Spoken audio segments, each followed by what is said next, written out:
আবু জেহেল প্রকাশ্যে খবর দিয়ে দিল, মুহাম্মাদকে যেখানেই পাবো মুহাম্মাদকে হত্যা করা হবে। আবু জেহেল স্পষ্টভাবে ঘোষণা দিয়ে দিল। এমনও ঘোষণা আসলো, যে ব্যক্তি মুহাম্মাদের চিরচ্ছেদ করতে পারবে, কল্লাটা কেটে নিয়ে আসতে পারবে, তাকে 100 লাল উট প্রদান করা হবে। এরকম খবরও মক্কার ভূমিতে ছড়িয়ে পড়ল। আল্লাহ পাক রব্বুল আলামিন তার হাবিবকে হিজরতের পরামর্শ দিলেন, হাবিব আপনি হিজরত করেন। আল্লাহ রসুল তখন পর্যন্ত হিজরত করে নাই। তাকে যদি শহীদ করা হতো, মক্কার ভূমিতে দাফন করা হতো, আল্লাহ রসুল কিন্তু কি করতেন না, মক্কা ছেড়ে মদিনায় হিজরত করতেন না। আল্লাহ পাক হিজরতের নির্দেশ দিয়েছেন যখন, তিনি তখন গিয়েছেন, তার আগে যান নাই। ওই সময় যখন মুহাম্মাদকে সরাসরি হত্যার পরিকল্পনা করা হলো, চাচা আবু তালিব তখনও বাধা প্রদান করেছিল। আমি থাকতে আমার ভাতিজার কেউ হাত দিতে পারবে না, এরকম করে মুহাম্মদ রাসূলুল্লাহকে সর্বাত্মক সাপোর্ট প্রতিনিয়ত দিয়ে গিয়েছেন তার চাচা আবু তালিব। আবু তালিব তার ভাতিজা মুহাম্মদকে অনেকটাই ভালোবাসতেন, রাসূলুল্লাহকে অনেকটাই ভালোবাসতেন।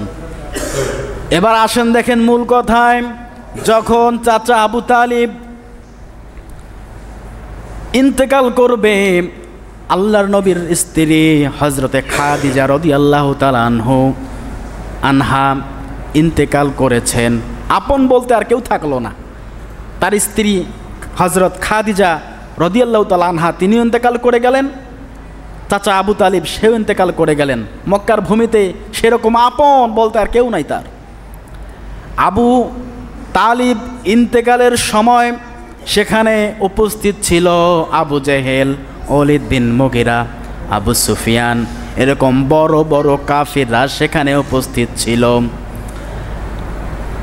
আল্লাহর নবী মুহাম্মদ রাসূলুল্লাহ চাচার মৃত্যুর খবর শুনে, অসুস্থতার খবর শুনে চাচার পাশে এসে বসেছিল, একদম শিওরে এসে বসল। আল্লাহ রসুল বলছে, চাচা আপনি শুধু একবার বলেন লা ইলাহা ইল্লাল্লাহ, আল্লাহ ছাড়া আর কোনো মাবুদ নাই, এই কালিমাটা একবার পাঠ করেন। কারণ মুসলমান হওয়ার জন্য সত্য কি বলেন? কালিমা। কি রাখবে বলেন? কালিমা। মুসলমান হওয়ার পূর্ব সত্য হচ্ছে সে কালিমা পাঠ করবে, রব এক হিসাবে স্বীকৃতি দিতে হবে, মুহাম্মদ রাসূলুল্লাহ আল্লাহ পাকের বার্তাবাহক, তিনি নবী, স্বীকৃতি দেওয়া লাগবে। ও চাচা একবার শুধু বলেন লা ইলাহা ইল্লাল্লাহ, মুহাম্মদ রাসূলুল্লাহ বলা লাগবে না, আমি জান্নাতে যাওয়ার জন্য আপনার জন্য সুপারিশ করব। আবু জেহেল ডাক দিয়ে বলছে, আবু তালিব, আব্দুল মুত্তালিবের ধর্ম ত্যাগ করে তুমি মুহাম্মাদের ধর্মে আসবা, ধর্মের বুকে চুনকালি মেখে যাবা। আবু তালিব আর ভাতিজার কথা শুনে নাই, মুহাম্মদ রাসূলুল্লাহর কথা শুনে নাই, এতটুকুই বলছে, ভাতিজা মুহাম্মদ তোমাকে অনেক ভালোবাসি, কালিমা পড়তে পারলাম না। কালিমা না পড়লে তো সে মুসলমানই না। কথা বলেন, মুসলমান না হলে জান্নাত যেতে পারবে? পারবে না।